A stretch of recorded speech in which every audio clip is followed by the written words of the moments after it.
Hello and welcome to the Irish Hunting Podcast, the no bullshit podcast for the outdoor enthusiasts. If you're into hunting, fishing, fine wines and even finer foods, you've come to the right place. So pull up a chair.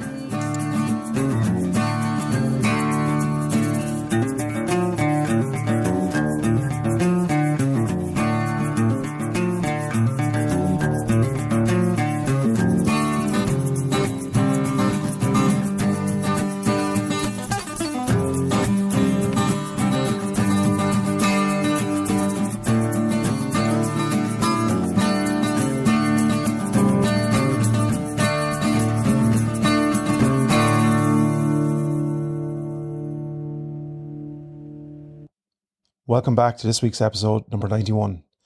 This week, myself and Robert sit down and discuss all things hide shooting. Crows, pigeons, magpies, we have it all. Enjoy. How are you, Sarge? What's happening? How are you? Good, my man. Good.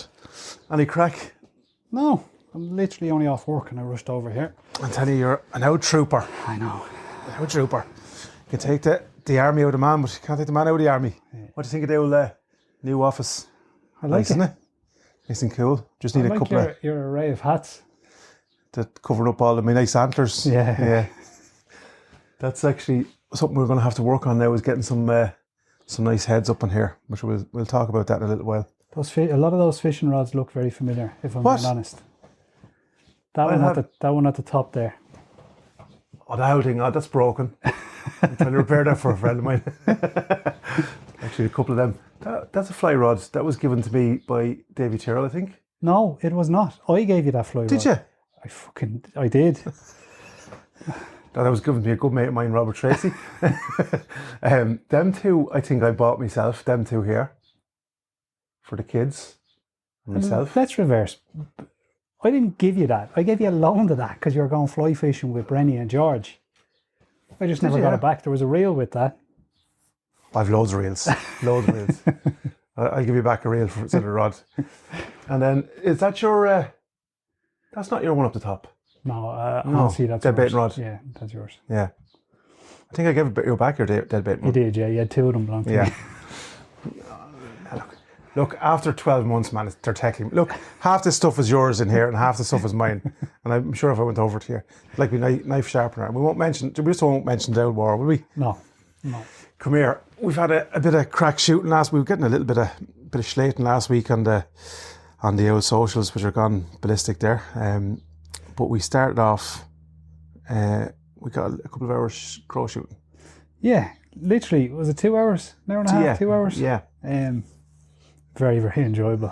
It was. Like the farmer wanted it done, but it was enjoyable. Not for the shooting aspect, but more for the crack in the hide. Yeah, it was. It was good crack, because I think both of us were a little bit stressy leading up to it with work and family commitments, all kinds of stuff, and we're rushing and racing to try and squeeze into 2 hours. It was kind of last minute job, and I think Derek, the man across the way here, he is plagued. You can see why. Yeah. And like some lambs on the ground there. Yeah. So it's nasty to see, isn't it? You know. Yeah. We actually had hoped we didn't get out probably for peak time. In fairness. No, we went middle of the day, and that's just because we were rushing. It wasn't really planned. We said we get out what we could. Now I'd never really seen the damage up close, because I'm not from an agricultural background or farming background, so I never actually seen the damage. Yeah. I've heard about it, but that was the first time I seen it. What did we see? 4 or 5 young lambs, baby lambs, and they're scalded. They literally come and if a lamb is down for a couple of seconds, they'll whip the eyes out of him like a light. And he's so to put in perspective for everyone that's not aware, he's a couple of big kind of polytunnels for his lambing. He's them all divided up, and then he has obviously fields around. And he lets them out as they become strong enough, or if some are out, they can lamb out in the field. And this time of the year, obviously with the weather and stuff, he didn't have huge backlog inside in the tunnel. So, but they're swooping in because obviously he's feeding there. And then we have the equestrian centre at the far side, who are also, Shane is plagued there with his feed. Yeah. So you have horses with bird shit all over them. And, yeah. But the shooting was spot on, wasn't it? It was horrendous. I think it got actually better for a little while during the middle, and then we started to kind of we won't concentrate. I was horrendous. Yeah, no, well, I was just my normal horrendous self, but there was a couple of nice shots in there, but there was like we'd be chatting away and we'd be getting distracted talking. Next thing, there's one, and with that, one of us stand out of the hide and like be straight on and be nailed on, bang. You kind of admire waiting for this thing to drop, and next thing just swoops away, you know. But it was good crack. Look, it's good practice, I suppose, for it is good practice. The season coming up. But that's the first day, really, that I've had the shotgun in my hand since mid. Probably the challenge. Yeah, the challenge. Yeah. Challenge was the last day. Yeah. And we didn't shoot too great that day either. No. Yeah, so look, we're going to chat a little bit. On the back of that, we got loads of questions in about, you know, the rules around decoying and the derogation stuff. And so it's you have to be very careful. So we're trying to advise all the listeners, obviously, to the podcast are primarily hunters. So we'd advise you, number one, to download the derogation. It's very simple. I'm going to actually throw it up on the page again. I think I did it earlier on in the season, but I'm going to throw it back up again just for people. And what I do is, you do the same, I think. Yeah, I have it saved. We have a WhatsApp group with licenses and derogations. So I just upload a picture of all my gun licenses, my deer stalking license, and the derogation, the new renewal one, on the WhatsApp. And then, so if for any reason that you lose your license or misplace it, or if you're in doubt, should I be shooting here, you can whip out your derogation and make sure that you're in compliance with the regulations, you know, because it's a minefield, isn't it?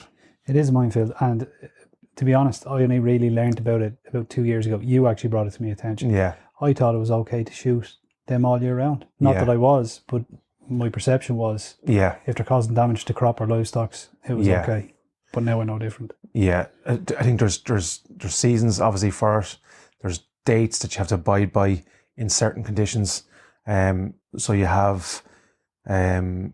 For your crows, we read out the first on the species side. So, okay, just bear with me, and we try and dissect it a little bit as we move across, you know. So hooded grey crows. So grey crows, corvids. You can shoot them with a rifle or a shotgun. Cage traps, ladder traps. Yeah. Or without live decoys, subject to conditions. Yeah, so I think what they're saying there is you can apply for. And there was talk about maybe applying for some sort of a licensing system, but I don't know whether that has come in as of yet. So you can use your Larson trap, your grey crow Larson trap. Yeah. Your ladder trap. That's the big trap with the V. And you can. Rifle or shotgun. And the dates for that is the 1st of January 25 to the 31st of December 25. So essentially, we have the full year. You can shoot them. And so the reasons why you can shoot them is public health and spread of animal disease. That's for the hooded crow. And then we move on to magpies. Yeah. So again, shotgun or rifle, and then traps again. And same scenario, I think, is it? With or without live decoys. Okay. Yeah. So again, you can trap or shoot them with or without live decoys. Now, obviously, there's different times. There's different times for trapping, and there's different times for shooting using decoys. Okay. As in live decoys. Okay. Yeah, so the shooting up is the 1st of January again to the 31st of December. Traps is the 1st of January to the 31st of May. Yeah, so we're coming near the end of Larson trap season now. Yeah. And then subject to conditions. I don't actually understand the last one because it sits outside the box. It's the 1st of February to the 31st of September. Yeah. I actually don't know why that's there. Yeah, there's always a bit of confusion around the derogations, I think, in that they never leave it crystal clear. And again, it's to livestock, spread of animal disease. There's 2 or 3 headings there. Yeah. Yeah. Habitat or nesting of young game birds. Yeah. So that's pretty broad in its scope. So you're protecting, if you're in a field, you're protecting livestock because they can peck eyes. It doesn't have to necessarily be the field that you're shooting in. It could be the adjoining field. Yeah. You're just catching them on the fly path on the way in. Yeah. But that's the reason. Yeah. Yeah. Once you have, so it's very important, I suppose, to have, if you're shooting, just that what you're shooting and why you're shooting it, and that you're within the time frame to do so. Yeah. Look, there's 2 full pages here of that. Yeah. I'd recommend. You won't remember all those dates. Yeah. That, go through it. Like Anto said, you either save it to a folder or put it into a group where you have it. Yeah, the three big ones, I suppose, is the magpie, the grey crow, and then the pigeon. Pigeon, wood pigeon, shotgun or rifle. You shoot from the 1st of January to the 31st of December. So again, damage to crops. That's basically it. Yeah. So you have to be very careful here, especially in this one here, that you're protecting crops, because I think there was people kind of pulled on shooting. Obviously, we all know they fly path, so you have to be very careful that you can prove that you're protecting the crops. Yeah. And they're different, obviously, than feral pigeons, which again was protection of flora and fauna and feed and animals and stuff like that. And does it say about decoying with pigeons there? Doesn't say. I would presume you're not allowed. Yeah. It doesn't say. Oh, you could argue the point. It doesn't say that you can't. Can't, yeah. We're going to ask that question. I think I'll talk to Pádraig Breen, and I'll get a bit of clarification. I'll put that underneath the post when we do it. But basically, we tend to we pick the corner, I suppose, in the field between kind of 2 woodlands, and just away, obviously, slightly away from the livestock at the end of the field. Set up our little hide back in against a tree line, and then you come up with the ingenious crow call. Look, I've done that before by myself, messing, and to my surprise, they start turning. I was like, oh, I can speak the crow. But I wasn't sure if I was imagining it. And then I said, hold on, watch this, Anto. And I did it. Did he or did he not turn? He did turn. Yeah. In fairness, he did turn. Look, we had, we'll leave it at, we had mixed success with the calling.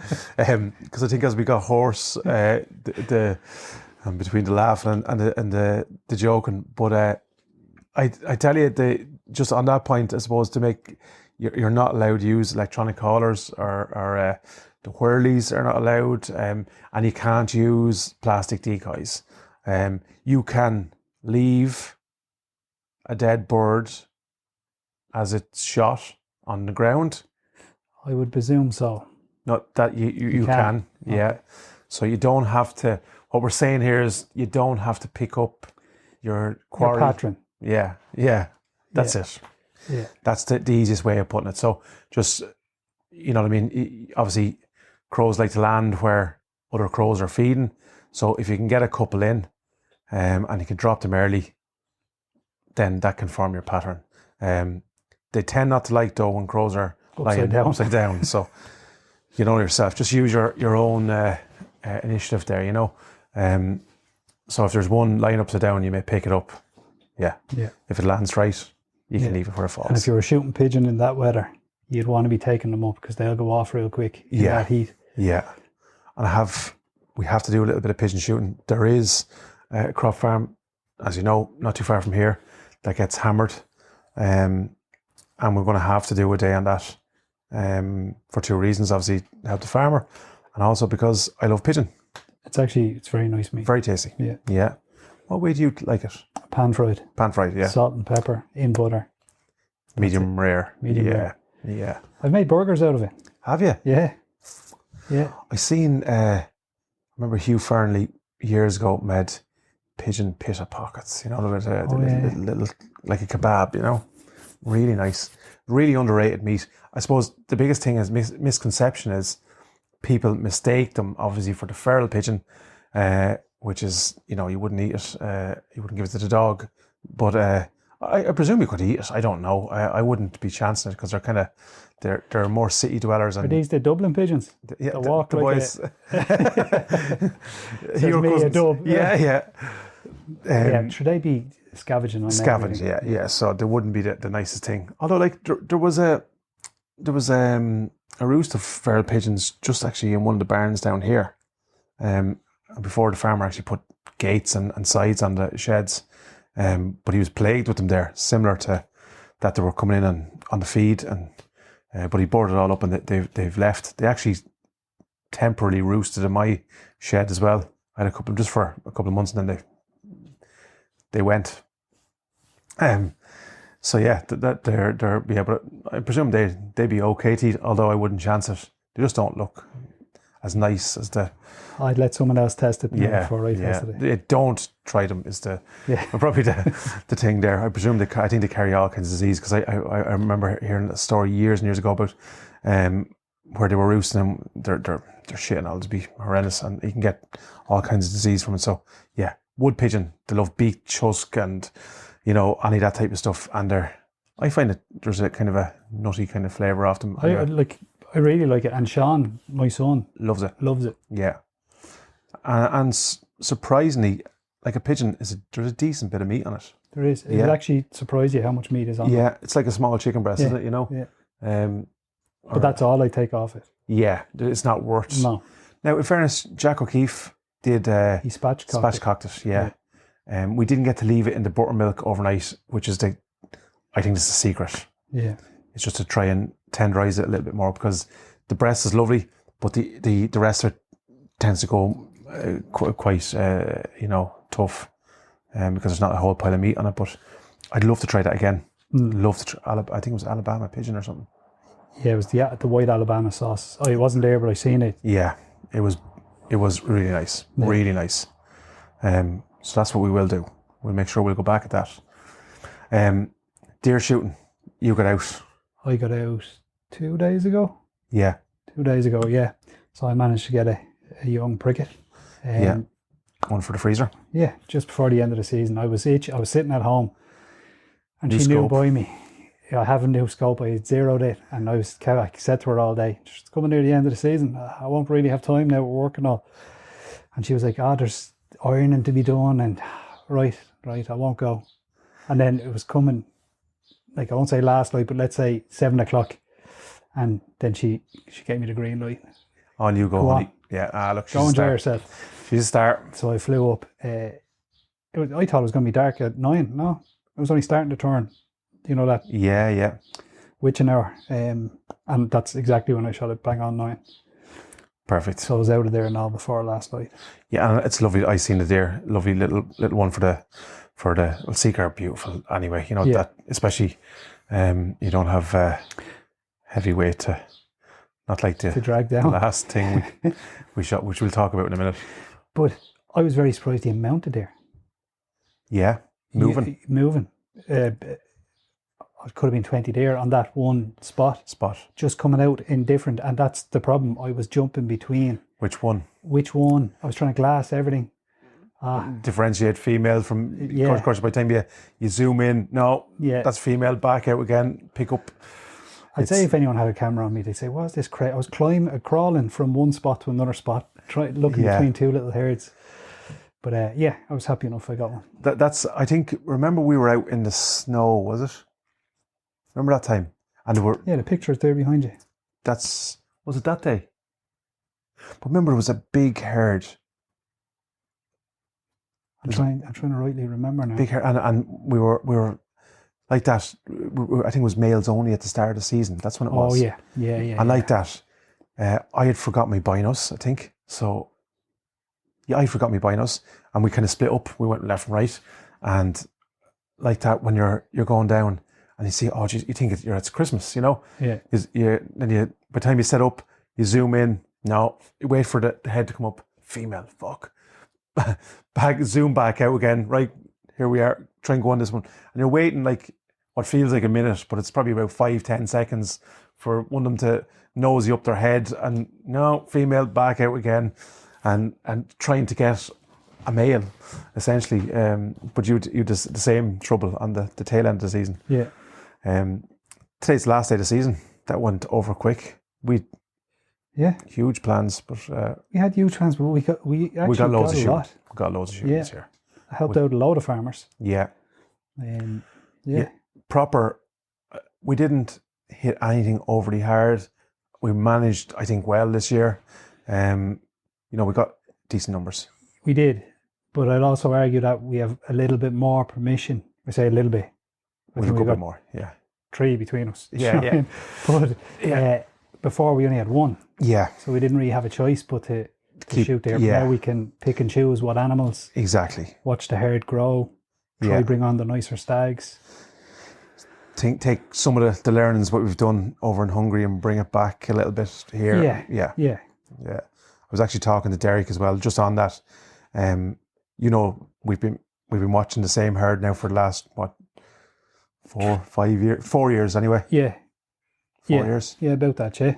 And probably look, this is my experience when I came into hunting. Obviously, you're anxious to get a deer, any deer, so you kind of, you're anxious to get on a deer and experience it because that's the only way and then as you get a couple, you learn then how many I actually need for the year to sustain the family and the freezer and also balance it with keeping the farmer happy.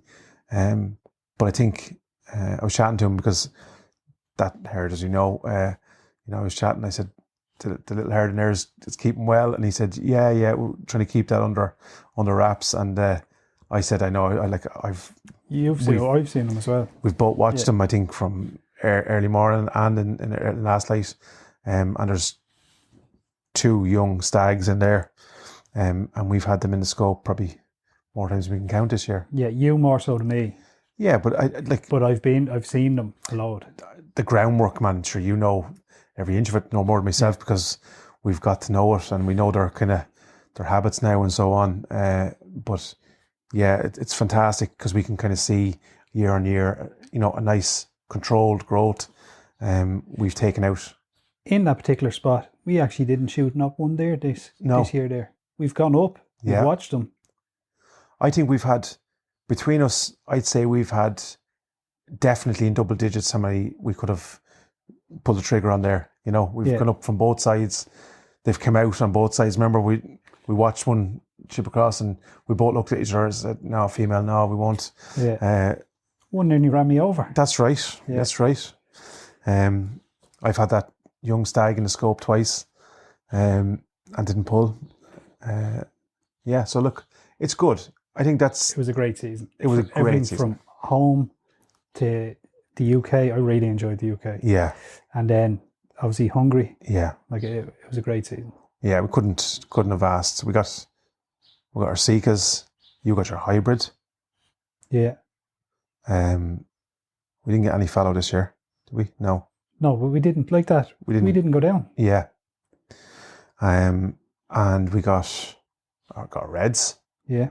Yeah, red stags, and we did a little bit of management on another small piece of ground as well. So, yeah, everyone's Chinese water there, muntjac. Chinese water deer, muntjac. Yeah, they're 2 species.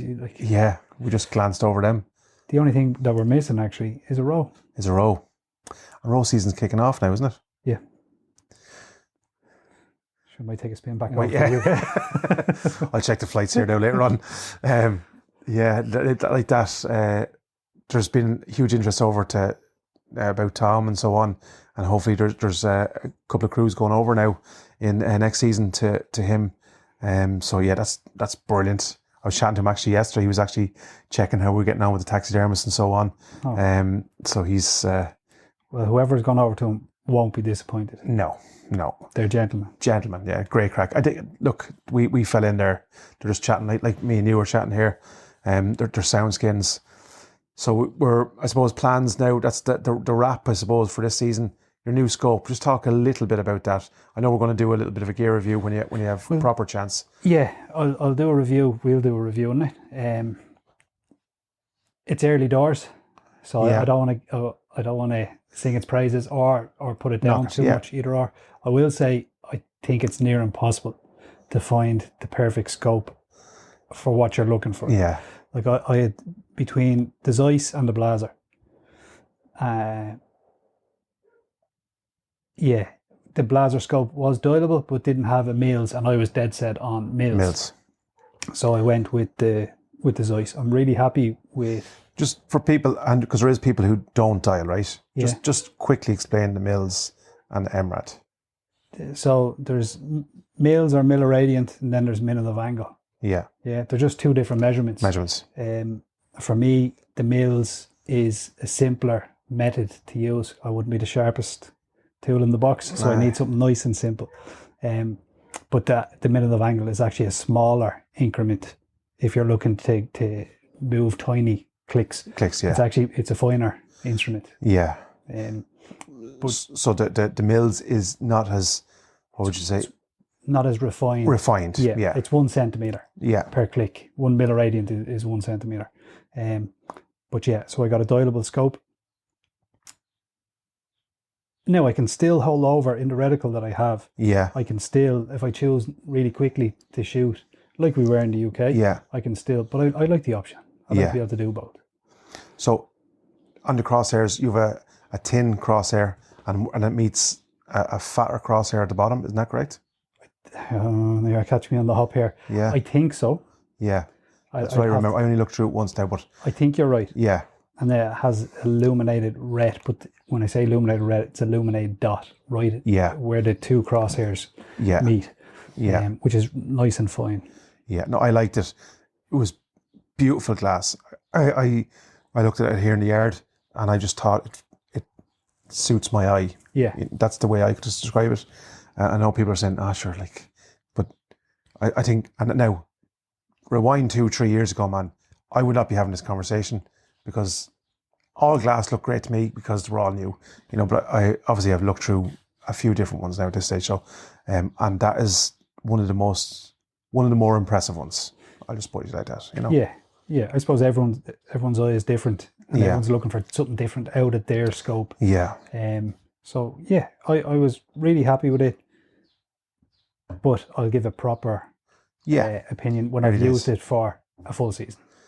I know Chrissy was actually chatting. I think Chrissy's getting his new rifle soon. He's getting a dialable scope. He's a Smith & Bender. But not a great scope. Yeah. So, but he was asking, about, dialing and stuff like that. And you did a good little video on how to set up. And we're going to expand a little bit more on that, I think. Yeah, because when I made that video, some of the stuff I skipped over thinking, sure, everyone knows that. Yeah. And maybe they don't. Maybe I need to go more in depth. Yeah, we will, I think, because like that, for idiots like me, who I'm only dialing now 1 season. No. With season and a half. I got it halfway, so, yeah, and I remember thinking, I do not want any of that sort of stuff. And I remember when I went over to England, actually, it caught me. The boys they do the, an inch at 100 or inch at 200. Hold over, So, and like that, I was like, now I never would have thought I was, you know what I mean? Because you feel like you're, it's like leaving the house without the phone. Do you know what I mean? It's kind of like bear or something. Do you know? It can mess you up as well. Yeah. Remember I said the other day, I was going between 2 hertz. Yeah. It was taking me even longer because I was laser taping, dialing. Yeah. No, wrong animal. But if I was holding over and if I was proficient at that, that's another step. So look, there's pros and cons to all of it. Both of us, because I can see what the boys do. They 0 at 200, isn't that right? Over an inch. No, an inch high at 100, isn't that right? So they're bang on it too. Yeah. So yeah, and you can see the value of that, I suppose. Yeah. Because anywhere between your 100 and 200, you're going to be on the money. Like 300s, I think it's a 5-inch drop. Yeah. And you can roughly guess. Yeah, exactly. So they have probably 3 measurements that they have to really deal with, which is understandable. And I like that. there's a lot of people who don't shoot out over 200 meters, and that's fucking perfectly fine. But I suppose what we're going to try and do over the next while is incorporate people who want to do that and who want to try and push out, maybe for fox shooting, or for when you go over to the UK, there is a lot of shots that could be longer distance. There's flatter ground, bigger fields. The farms are much more industrial. Yeah. So having that, like I said, it's only another skill set that you could take. It could be a medal animal of a lifetime, and you're at the paying for a trip. Yeah, and if you take my journey with you, it has been, I started with the hog hunter and 0 to 100, and and I knew my holdovers, and then I've gone to dialable now, but and I think I'm kind of following your lead, but that not necessarily, when I learn that, I might say, I might revert back. Yeah. And I think that's the beauty of having the knowledge, is deciding then where you sit. Yeah. You could have, my hope is eventually to get maybe 2 rifles, and, you could have one dialable and maybe one, as like the boys have, for tipping out and, depending on the ground you're shooting. But like that, mine's a clean crosshair. Yeah. So if I don't want to, I can just hold over. If I don't want to dial. Yeah, exactly. Yeah. Or I don't have the time to, or... So you can decide. The option is there. Yeah. And that's the beauty of it. But I think the key is the knowledge to do it. And I think that's it's kind of a closed enough community, in that when you want to try and get knowledge, people don't feel like they can, like I've seen loads of people putting up something on a forum. They ask a question on a forum, what's lads' thoughts on, shooting over 300 meters. And some people get fucking awful worked up about it, See, I just wouldn't ask the question, because I'd feel stupid. Yeah. I wouldn't want to give anyone the opportunity to have a go at me. Yeah. Which is a silly way of thinking. Yeah, but it's very commonplace. Like I'd be probably asking stupid questions. I ask plenty of them, all right? Yeah, I do, yeah. people already think I'm fucking stupid. So there's no issue there. And like that, I don't.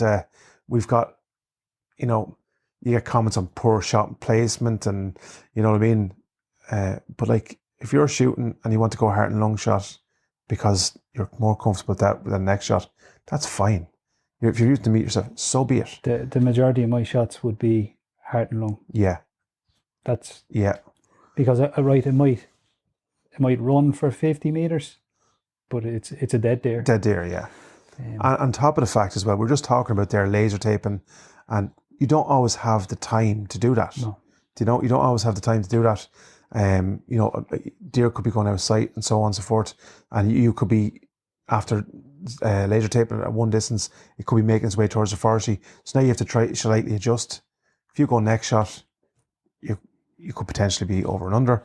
If you're going heart and lung, you're going to be within the kill zone there. So I think there's pros and cons to both. If you can shoot next shot every deer that ever was to man, congratulations.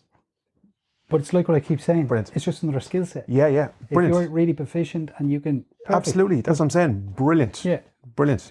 Brilliant. And but I think the thing is, it's not for everyone. No more than... No, it's not. Dialing's not for everyone. So, grand. We're going to... our plan now is we're going to do a little bit of fishing. Yeah, next week. Next week. Treat ourselves. Yeah. A couple of jacuzzis and saunas, a couple of boat trips, a little bit of pike fishing. So, lads, we're going to give you a little bit of insight here now, right?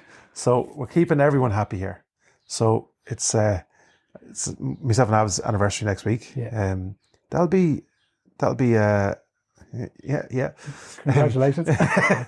we made it. Yeah. We made it, Adrian. So we decided way back, I think, to book this trip to keep or to not to keep happy. That's terrible. Can I edit that back out? For to say thanks to the girls for all the and we'll send them to facials and we'll tip down and go a bit of pike. We'll do the hard stuff. Yeah. Pike fishing and talking a bit of podcast stuff. So yeah, we'll hopefully get one in down there maybe. Oh, I'm pretty sure. Yeah. Oh, well, I won't say that now. Yeah, just in we'll case. see. And then we have a sea fishing trip. Yeah, that's we're going to finalise that. I have that on the book. Have you? Yeah, I have it in the book. So we're trying to come. I think it's June, is it? We're thinking about June. July. Yeah. Sorry, July. Yeah. So my head is gone. But then it's July, then it's Hungary, and then we're straight back in. Like, there's no real break. And in between that, there'll be obviously crop protection. Yeah. So. And we haven't even caught fish yet. Vermin control, yeah. We're hoping to do a little bit of vermin control because we have to. You're hoping. Yeah, I'm hoping. So what I'm going to try and do, right, is just a little bit of, a kind of, there's no prizes or anything, but we're going to do like a night on vermin shooting. And we'll get the Jan Meister involved, myself and yourself. We'll go around and we'll just see, can we do a nice clean swoop on vermin, see what sort of numbers people can pull in. We'll pick a night for the crack, and we'd hope that everyone would tag the podcast, just nice, even. I suppose you'd have to, whoever gets the top numbers, you'd have to give them something. Yeah, we'll get them a hoodie or something like that. Yeah, we'll get them a hoodie. That's a good idea. So we'll make it kind of interesting. Get a hoodie out to the top vermin control. I'm a size large team. Yeah, look. We'll see how that goes now. Now, don't forget to mention how well it's doing. Yeah, I mentioned it kind of on the stories a little bit, in that we've been off air for the last couple of weeks, obviously, because we've concentrated hugely on the social media side because it was all over the place.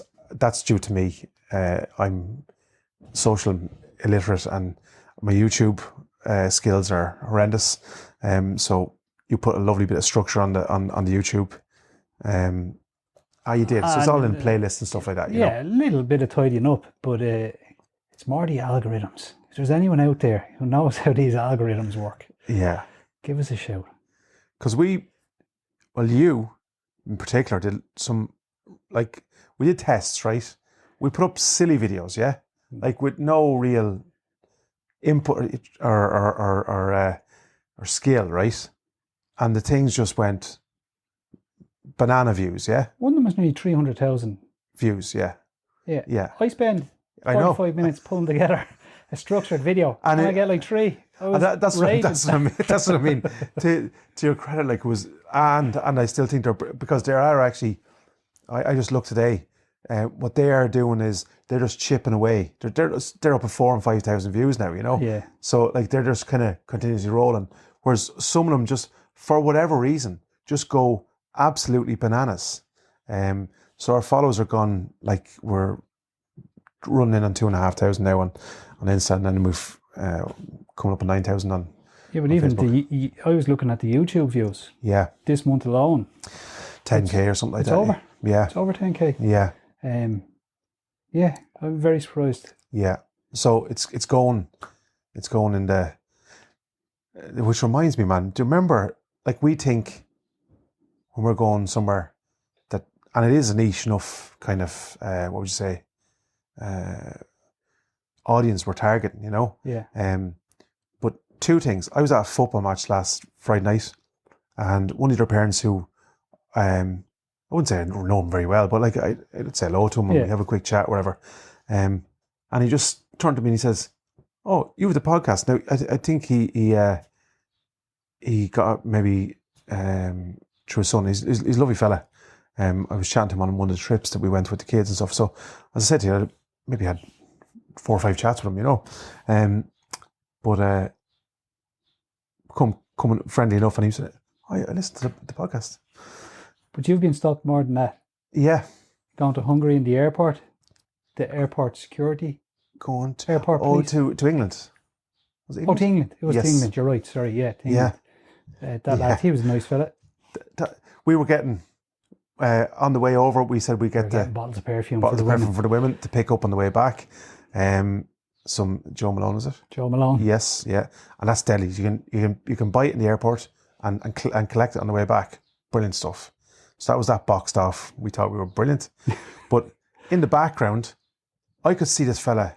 There was an airport. I was starting to sweat a little bit. I was, man. The airport police are now starting to surround us. I was like, oh no. I was there, man, because we were kind of obviously going on a fucking hunting trip. Now we'd checked in luggage with our paraphernalia and stuff, but there was nothing untoward. But nonetheless, he was kind of in the background a little bit, and I could, when when there's somebody kind of looking, and like that, he started to come over and said, "Oh man, what am I after doing?" It was one of the boys after stitching me up here or something, and he just he came up and he says, "You don't use too much of that with the deer or something like that," and I was there. What the fuck do I? Because my memory's gone horrendous lately. I said, "Oh geez, man, do I know this man now or something?" And he walked off, and just as we were walking by, he was walking and kind of met us, and he said, "Yeah, listen to the podcast, man." So a shout out. I didn't get his name, and we actually went back. You ran back after him to get his name and a picture, yeah. And he was gone. I couldn't find him. He disappeared. So there you go. Small world, but yeah, it's we don't appreciate probably when we're doing it the reach it has, but especially the last couple of weeks now, the social media stuff has really got traction, and that's important because it also gives exposure then to the podcast, which is the main part. And you're planning the website, I'm led to believe. Correct, yeah. That's in the making. That's in the book as well, there, lads. That book's filling up. I know. We've a meeting next week to discuss the making of getting the website made and all that kind of jazz. Yeah. And we've created a Shopify account now, so we're getting professional pictures taken of all the podcast paraphernalia, and we're going to expand that range a little bit. And on the website, then there'll be links to all the social media stuff, events and hunting trips. Yeah. Hopefully. Now, these are big dreams, but they will come true. They will. Yeah, so there's loads happening. It's been hugely busy. Now that you mention it, about people saying, I went into work today and one of the lads, Matt O'Brien, was walking by his office and he shouted out, "Here, I was listening to you on a podcast." I was like, "Oh, Jesus." And that's because the young lad actually said to me today, a few lads there in school listen to your podcast and I said, "Oh, that's probably not for them." No. But yeah, and you forget that sometimes we're chatting here, that people are listening, Yeah. So apologies if we offended anyone. We love the wives, we love the kids. Sorry. Not sorry. But we'll make it up to you next week. So Kaboo next week. You've been there before. Yeah. Lovely spot. So it's cabins in a wood. Cabins, in woods, overlooking a lake. And then you've got jacuzzis outside in the forestry with saunas. And then you got Japanese baths, solitary Japanese baths down by yourself, where you have a Japanese bath out into the forestry and then your own sauna. And then for the ladies, there's massages, facials, there's all that type of stuff. And then for kids, it's not just for... Yeah. The likes of, they've got paddleboarding, canoeing, fishing. You can rent boats, bike trails. There's millions to do. Yeah. Yeah, I'm looking forward to that now. Forward to that. Can we bring the shotguns now? No, probably not. I was team. There's a fella down there. He's South African, used to be in the army. He actually does the boat chartering and he brings you out fishing if you want him. Okay. And he's a pretty cool dude. You'll see him. Yeah. He's a nice fella. I was trying to tee him up to, is there anywhere I can go shooting around there? Yeah. We might hit him up this time. Yeah, we might do. Might get a little chat with him. Yeah. So that's next week. Then, as I say, we have the sea fishing with Kev down in Galway in July. We're going to have to do some beach fishing. We have to do some beach fishing, yeah, and we have to get chatting to. There's a couple of fishing guys that we've potentially lined up. We've some big guests as well coming on. Yeah, that's another thing. Yeah, we have Pete from the Outdoor Gibbon. That's coming up next week. We have Rachel Carey has tentatively agreed to come on. She's been hugely busy, obviously, with her stuff over in the UK, but really excited to have her. Billy Halverson, as again, we're trying to tee up dates. She's an American. She's an ex-rodeo barrel rider. Yes, and she. I can't remember. I clarified what we call a female cowgirl, I think. You know what I mean? Yeah. I hope I did that right. And yeah, she's a big hog hunter, Pulsar hog hunter over in the US. I was actually looking at her page. Oh, man. She's big into pig shooting, yeah. And the size of the pigs. Oh my God, man. Like fucking Godzilla. Yeah, I'm telling you. So yeah, and we have, who else we have? Oh yes, we have Wicklow Axis, we're going to have, that's going to be a really interesting one. That's when we're going to talk about the DMUs, the deer management units, and stuff. So we're going to have Evan on there and chat about all things deer management.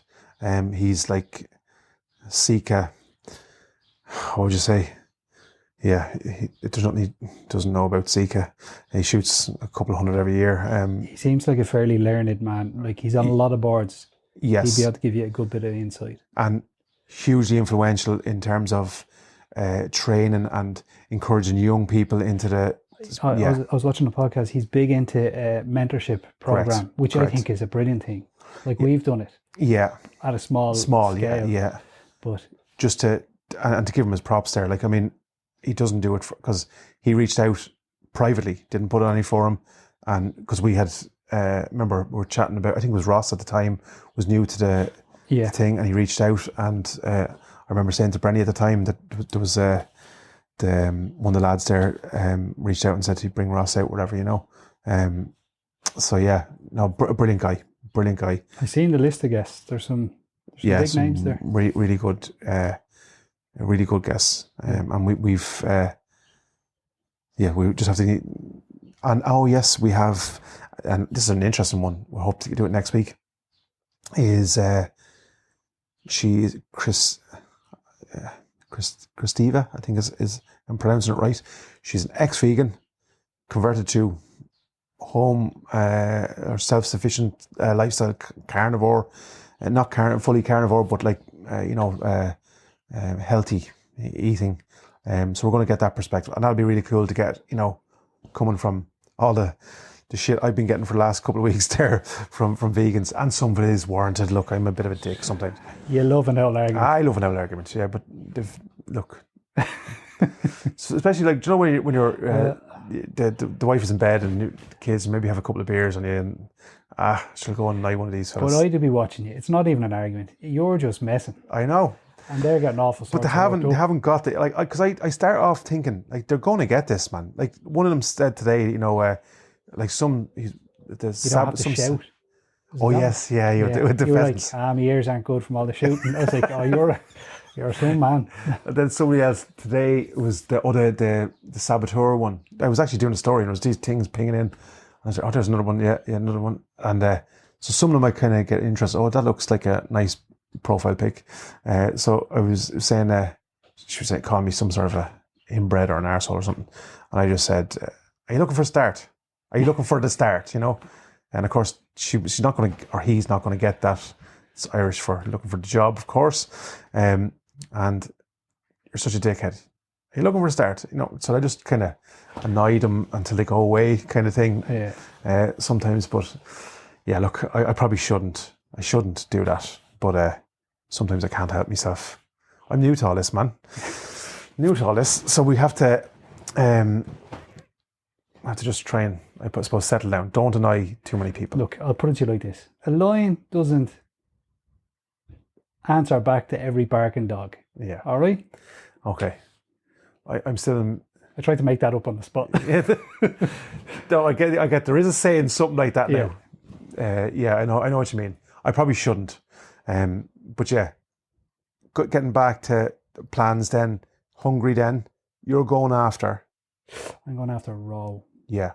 Is that your number one target or the boar? Raw and boar. Yeah. I've shot pigs over there, but I've never got a big tusk boar. Yeah. Big cowler. So yeah, they're the two that I'm targeting. And look, if I'm lucky enough to get one, I'd be over the moon. Yeah, exactly. We don't go over it with huge expectations.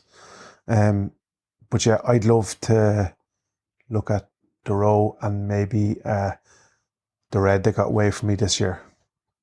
And what happens if a nice fellow? Look, don't start, man.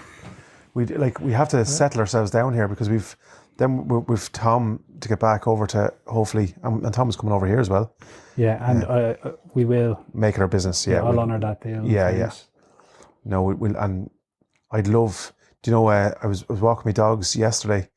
Now my dogs are in nowhere near the same shape as yours, obviously. But I'm have them on heel on command now, you know, so they walk just at my heel, both sides, until I let them on. I can direct them left and right. I can recall. Lexi was pointing at a blackboard, and I obviously don't want her interfering with any nests this time of the year. So I keep them out of kind of ditches and drains wherever I can. There's a little pool of water that I can spot from 500 metres and there's nothing in it. I'll let them in for a splash. Other than that, I try to keep them out of the long grass and stuff for nesting and stuff. But yeah, I'm really happy with where my dogs are at compared to what I had previously.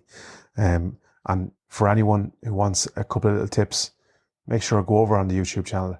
You've showed really good, easy to use tips is what I'd say. You know. Yeah, I wouldn't really call them tips. That's more of a demonstration. Demonstration, yeah. But if anyone wants to know, yeah, I mightn't be the man to get them the answer, but I know the lads who can answer it. Yeah. And then I'll make a video on that. But I'll give you an example, I suppose. When I say tip, it's showing what the dog can be capable of, you know, with continual training. Yeah. And you'll see it where the dog is not lined up to the target.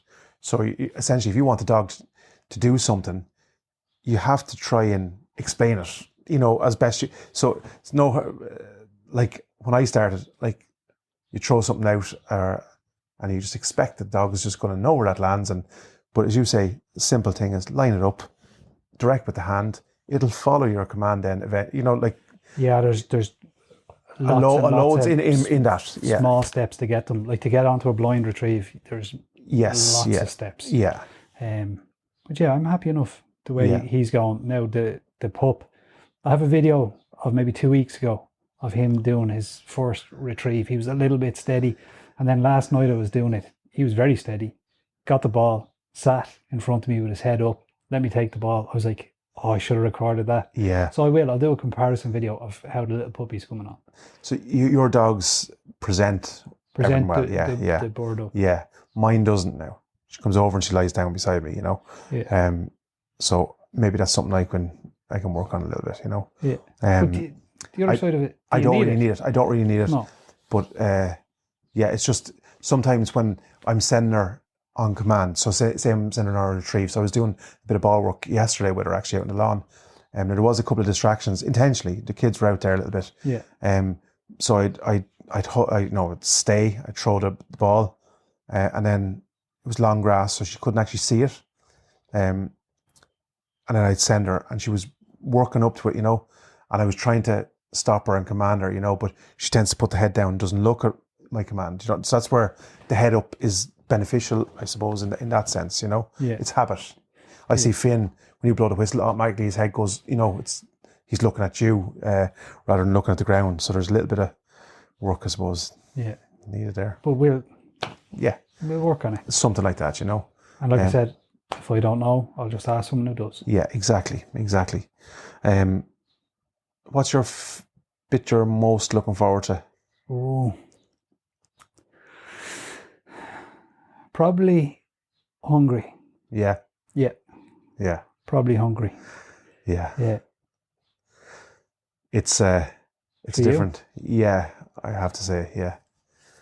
Yeah, because like that, we know the run of things a little bit now. You know, there's not as much to, what would you say, take in, especially from, everything's fucking new to me, man. Do you know? Yeah. So. But that's the only trip we have planned. If we had the UK planned, I'd be as equally looking forward to going back to the UK. Yeah, I'll nail that down shortly. Oh Jesus, don't do it. I can't have another trip. We'll early next year. We have to get over for the pheasants. For the pheasant drive. Yeah. And we'll mix it up with a little bit of deer shooting maybe. We'll see how it goes. I'll let you work that by Laura next week. Grant, I get round Laura. What's she? What wine is she like? All of it. All of it. Grant. So we'll do that. And I definitely, I'm looking forward to Hungry. I loved the experience, the whole theatre of it last year. For anyone who hasn't experienced it, bucket list stuff, brilliant. And yeah, I think I'm looking forward to getting a little bit of fishing. I want to get a decent pike this year, so hopefully we can attack that next week. I've seen loads of lads out fishing last week actually. For pike? Yeah, on the the canal on the way into Tullamore. So there you go. Next door, I've 64 eggs under incubation. They're going to the school? They're going to the club. Okay. So the club has 368 eggs under incubation. The first batch is my first batch, there was only 8 or 9. I got the kids to hatch them out here last week. The first couple of chicks come out. Nolly's is starting to hatch today, actually. He's 2 or 3 out of his first 50. And then we've 2 or 3 lads now with incubators. Good Lord, you're going to be falling over birds. Yeah. We're saying we're actually 2 months ahead of where we were last year, because I said we were a month ahead by the time we were building the pen last year, and we were late getting in, and we're getting seed. It was all kinds of, and we're trying to move birds from one side. We were overpopulated in one area, and they weren't laying great, because the runs weren't big enough and stuff. But this year there's eggs. We're collecting 30 every second day, so like that. What we have is kind of like a rota. So his first batch is out. He's going to put another 50 down. So we're actually 2 months, because he lost his first batch last year. His incubator was on the blink. It was a 3-stack one. We reduced it to 1 stack, and we've insulated and stuff now. So like we're already 2 months ahead, and we released over 300 last year. That's serious. Yeah. From the last couple of years, your birds have just constantly increased. Yeah. And the hens as well. Like we've a lot of, obviously a 50-50 split reasonably between hens and cocks, because we're breeding them ourselves. And the benefit of that obviously is, yes, you're only getting probably 150, 170 cocks, but the hens are now breeding. They're also retaining the cocks. So we have huge interaction between the cocks and the pens. They're coming back to trying to get into the pens. And I was down here yesterday, even walking the dogs. I could hear 2 pheasants croaking across here. Sure, when we were out in Derrick's doing the crow shooting, there was pheasants calling around us. Yeah, so which I've never seen. No, they would be fairly thin on the ground here. So that's all good stuff. And I'm into the schools tomorrow. I'm actually in Shawnee's school tomorrow. Yeah, I know. I haven't told them. Have you not? No. You'll be all excited, hopefully. It's exciting times. You're doing some good. God's work. I'm doing God's work. Yeah. I have lovely leaflet brochures printed out. I have some. There's a brooding box that I've made up with a glass fume pane, and there's a lid on the top. And so when the chicks hatch out, I'm giving them eight eggs. They have to be hand turned. When they hatch out, they go into the box. They can keep them for a week or 2.